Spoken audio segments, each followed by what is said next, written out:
It was a place of ritual baths and purification, a place where initiates would face darkness and there to be reborn again. So we have that birth to rebirth situation again. Okay, so no matter what phase, be it in the pyramids, be it the Old Kingdom, be it the Temple of Karnak, Hatshepsut's temple, or even here, you hear that change, that rebirth coming through, right? You hear that life, death, rebirth again. So, to me, these complexes mean a lot. Okay, they were those sacred spaces, those sacred isles, and I wish that we all can kind of get understanding that if we can visit that, we see that they're coded maps for spiritual transformation and information, right? And so the temple. So if anything else, the temple is you. You are the temple. Okay, the body is a temple. Okay, the sacred lake is your subconscious. The pylons is your threshold. The sanctum sanctorum.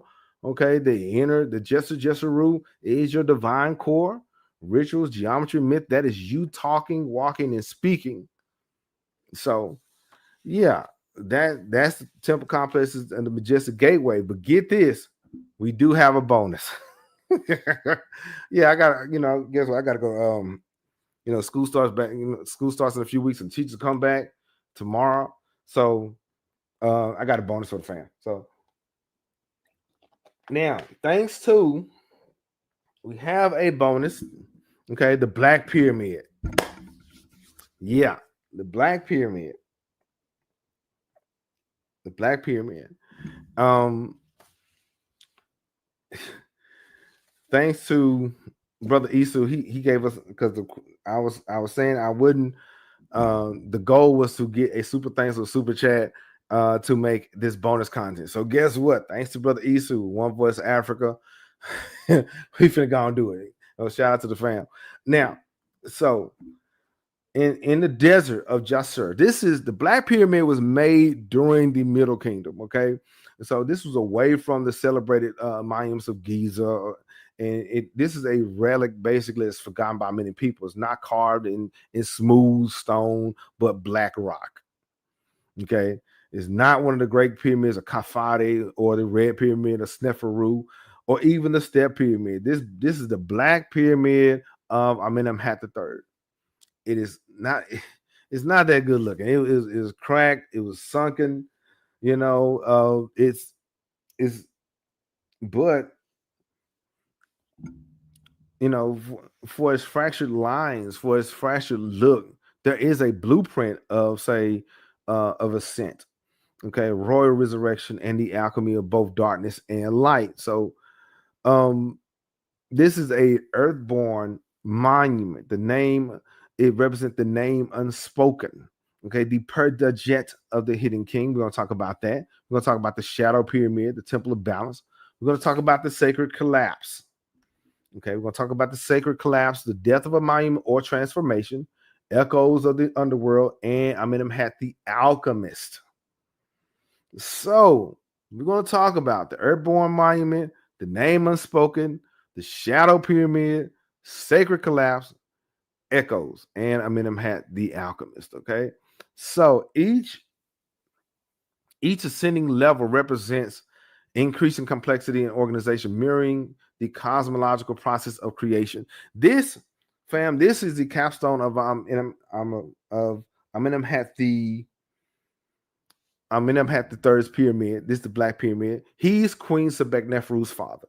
Okay, so I'm going to break this down real quick. I'm going to break this down. Now, the top line here. Okay, the top line here. Okay, hit the like button as you come in. The top line here is Nakbet and Wajet. That is symbolic of protection. Okay, so when you see it, okay, it's symbolic of protection. The eyes are the eyes of the king looking eastward into the horizon of the Aket, forever looking, forever watching. Amenemhat, that is his name, Amenemhat. Okay, that is his name. Okay, Amun is in front. Sarah, okay, that is son Sarah.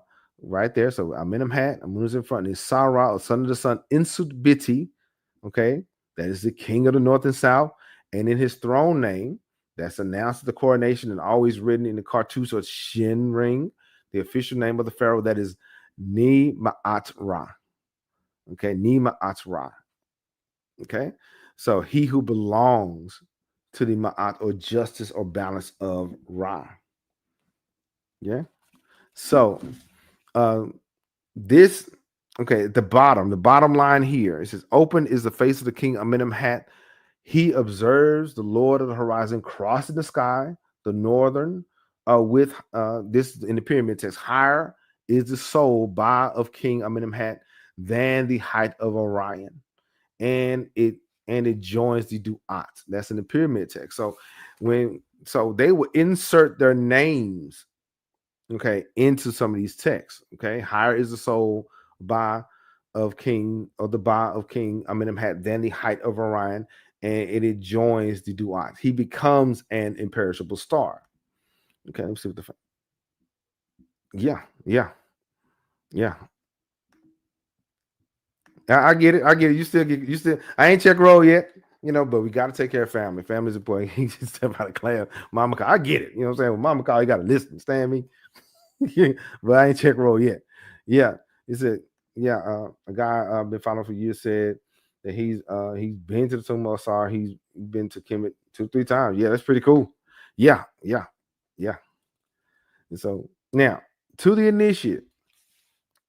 This wasn't say a flawed design. This is a pyramid born of black earth, echoes the myth of the chemist born on rebirth from the chaotic waters of the primordial waters of noon. This was a pyramid of the people's sacred soil.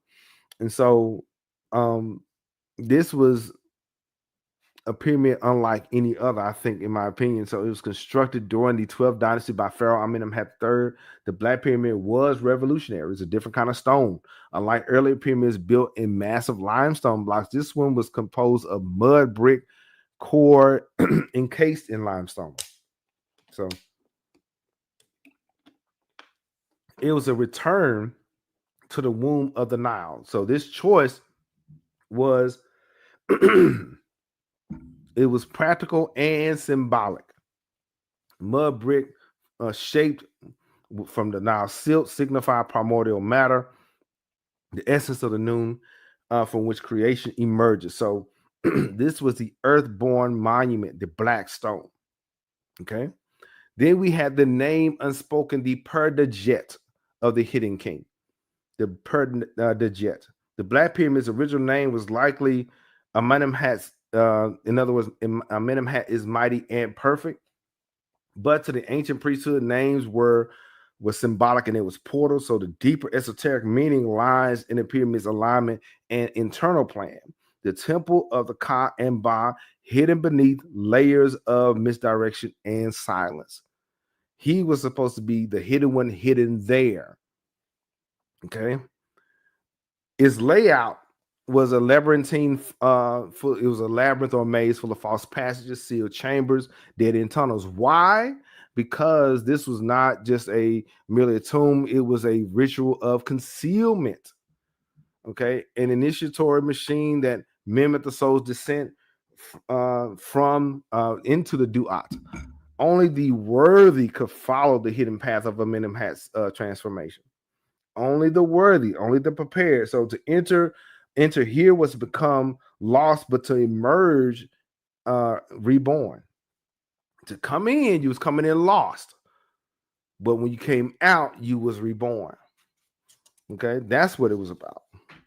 So that was the unspoken, the hidden, the shadow of the pyramid. Okay, temple of balance. Amenemhat III ruled at the height of the Middle Kingdom's power, yet he wasn't just a symbolic king. This man reigned for like 40 plus years. He was a divine king, a keeper of balance between the visible and invisible, just like many other people. See, the thing is, we hyper focus on the new kingdom or the 18th dynasty and onward. But the Middle Kingdom, they had their kings too. And Amenemhat III, Sebeknefru's father, who reigned for 40 plus years, he needed his respect. So the Black Pyramid he made embodies this tension between heaven and earth, light and shadow, stone and mud, permanence and impermanence, right? And so the pyramid once held not only say Pharaoh's burial chamber, but also his queen's tomb. Okay. So this shows some kind of duality there between masculine and feminine, between the king and queen, between the seen and the unseen. Okay. And also to have the king buried with the queen, same place, is rare. So you know it was symbolic.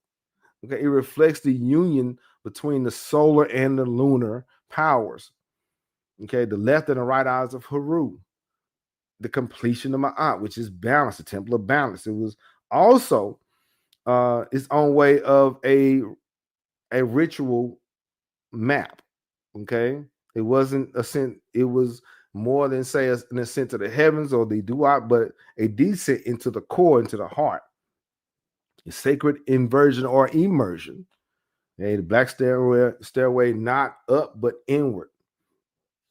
Okay, every one of these temples, every one of these buildings represented a journey that an initiate or a person has to take, even if they accept it or not, right? So the sacred collapse. This is what the Black Pyramid looks like now.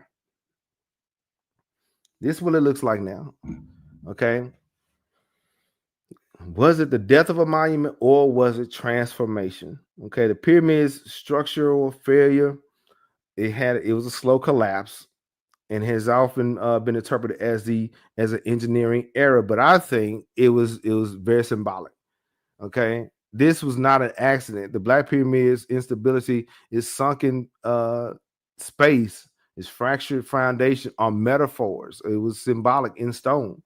Okay, the monument that returned itself back to the earth, that was made from the earth, returned back to the earth, was I guess you could say, a self-burial, sacred decay. Okay, it's alchemical decomposition. It wasn't destruction, but transmutation. Just as Osiris was dismembered to become the Lord of the Afterlife, the Black Pyramid may be intended to break and split the open veil between worlds. So maybe a priest who was duly initiated may be able to stand in front of that pyramid and see it as is, like the actual complete structure. Who knows?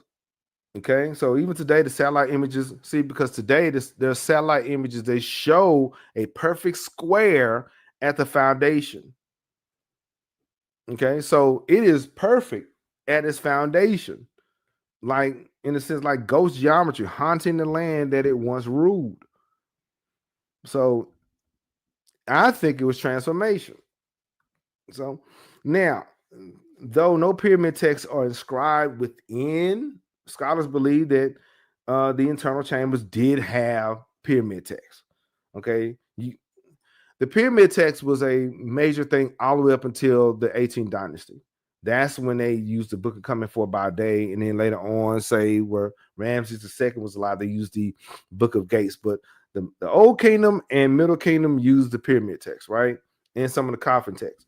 And so the Pharaoh's burial chamber was a metaphorical womb of the West, a place where the sun sleeps and is reborn. The internal architecture itself evokes the book of what is in the Duat, pathways that twist and deceive, or corridors that test the soul's memory. The very act of entering such a space was a trial. You was going to be tried. And what was hidden can only be revealed through the Heka, or through magic, through knowledge, and words of power. So, to the ancient mind, the Black Pyramid was a gate. It was a sacred space guarded by the Neteru, invisible to the uninitiated, such as Amit or Amunet, the devourer. Okay, I'm sorry, Amit or Apep, or even the seven spirits of the West who hold the soul to an account.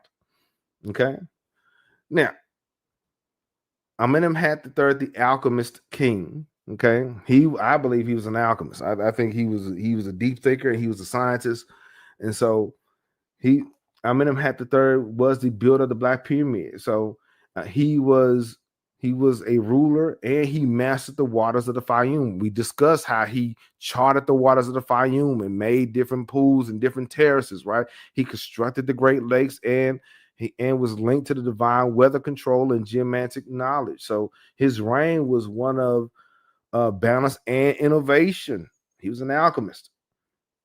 The Black Pyramid reflects his political power and his spiritual power. Okay, he was a child of both Ptah and Tahuti. Okay, so he would later build the pyramid at Hawara, suggesting that the Black Pyramid's role may have been deliberately unfinished. So he may have left it unfinished on purpose. Okay, because he wanted the Black Pyramid to mirror the Pyramid of Hawara. You know, and so like the magical working that opens and releases, it seals itself. His Gesser pyramid may have been its shadow twin and reverse mirror of the later and more perfected monument, the pyramid at Hawara. Also, I've been told that there was, fam, y'all let me know. I've been also told that there are two sphinxes. I wish I had a slide for that, but there may be two sphinxes or two Amenemhat. Okay, because there is a stone on the chest of the Amenemhat, and it shows two of them.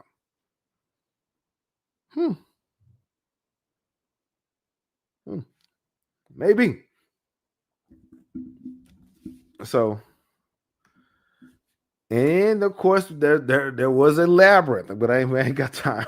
I don't have time to deal with that. I don't have time to deal with the labyrinth.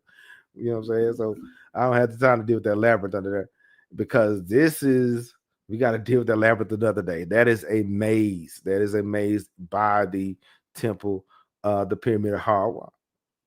Okay, so yeah, the Black Pyramid of Amenemhat was not a failure. It was a whisper.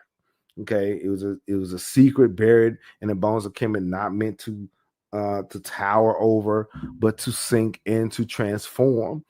It was meant to endure. Beneath the sunken core lies a question that haunts every soul who seeks the mysteries. What if the greatest monuments were not those, say, to rise to the sky, but to return to the earth? What if true immortality is not carved in stone, but remembered in silence?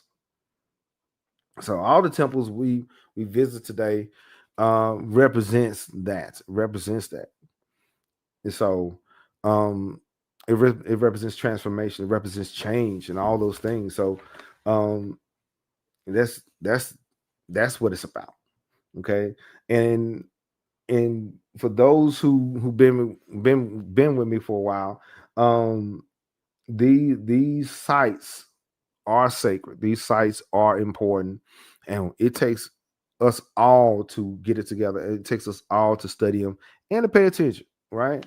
So now, we just got to talk about the majestic gateway, okay? But this Thursday, this is going to be recorded. It's not going to be live. So if you enjoyed this, hit the like button, and if you still here and you haven't subscribed, you know what I'm saying? But if you enjoyed that, like and subscribe, because we're going to talk about the Zagwe dynasty and how Ethiopia, get this, broke away from the Coptic Church. What's going on, Volta? What's going on? Ethiopia decided to say, nah, bro, we out. We're going to talk about that next Thursday. And yeah, it's going to be recorded. So yeah, so we're going to talk about the Zagwe dynasty and how Ethiopia broke from the Coptic Church. Yep. We're going to get into that.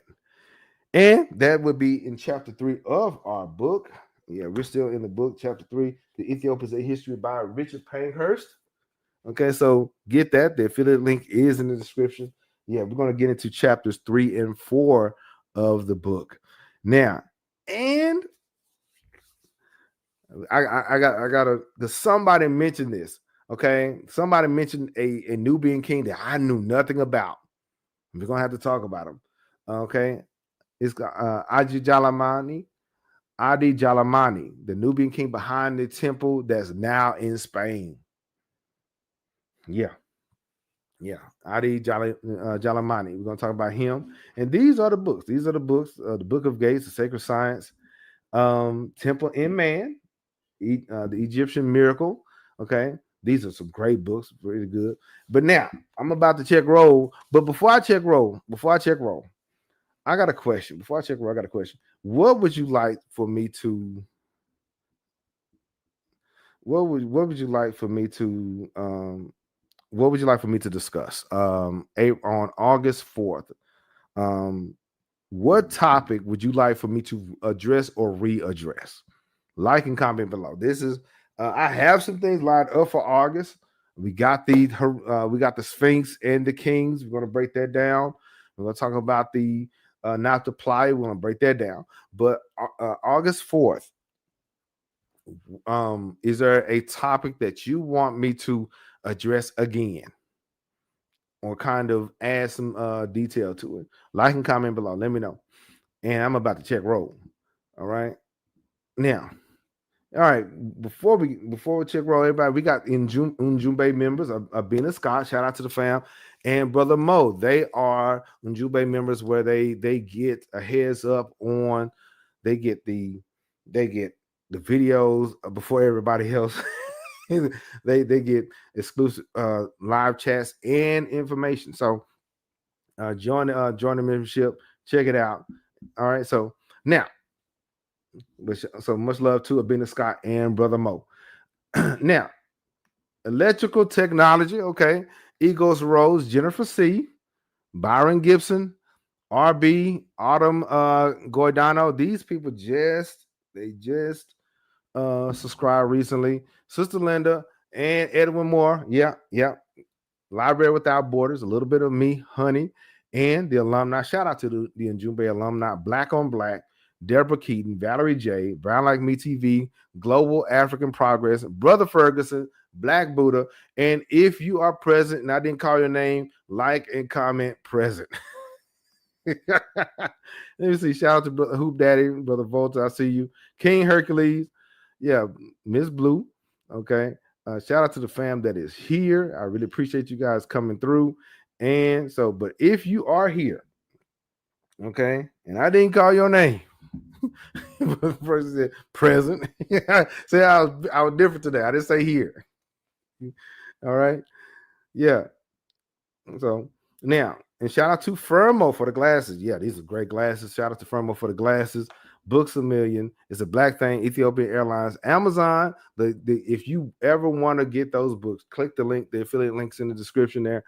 You Nice, Mika's Hair, Love Me Hair. Shout out to them. And like I said, the affiliate links are in the description. Like, if you ever want to get these books, yeah, the affiliate links are there. As an Amazon affiliate, I earn from qualifying purchases at no additional cost to you. Check them out. Okay. I am thinking about going into detail with one of these books really soon. Not soon, but we're going to finish this book, but I want to get into one of these.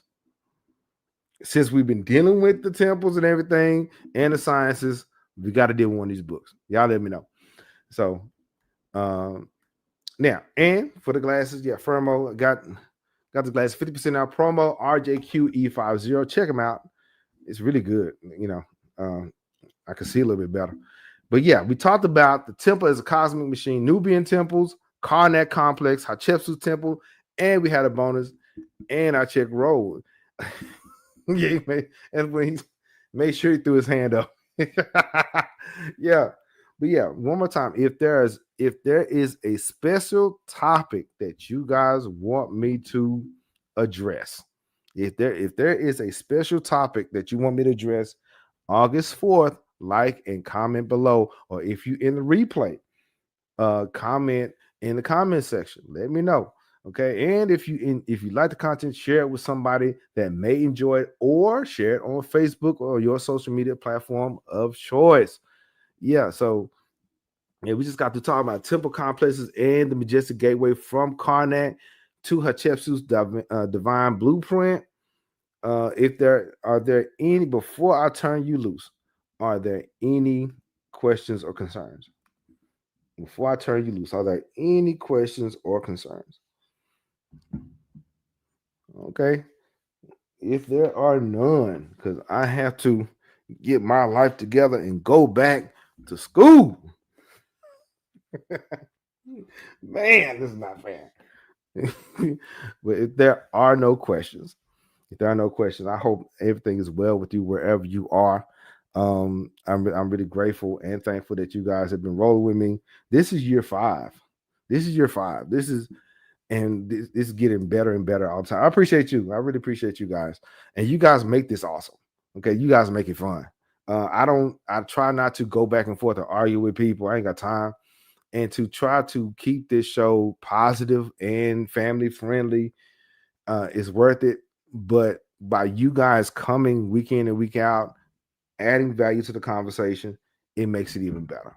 You see what I'm saying? The hotel, much blessings. I really appreciate you guys. So yeah, this is year 5, and like I said, we will be getting into Ethiopia. This we're gonna be in chapters 3 and 4. Okay, so we will be following that. Special topic. Yeah. Yeah, let's go. African martial arts. Thanks, fam. Thank you. He's African martial arts is up north, and so shout out to them. They're putting in work. They're doing their thing. I need to do something. I need to get to learn a few skills. But shout out to the African martial arts, Ijakadi African martial arts. Shout out to them. But if there are no other questions or concerns, you listen to King Cam with Ujumbe podcast and Ujumbe means messages.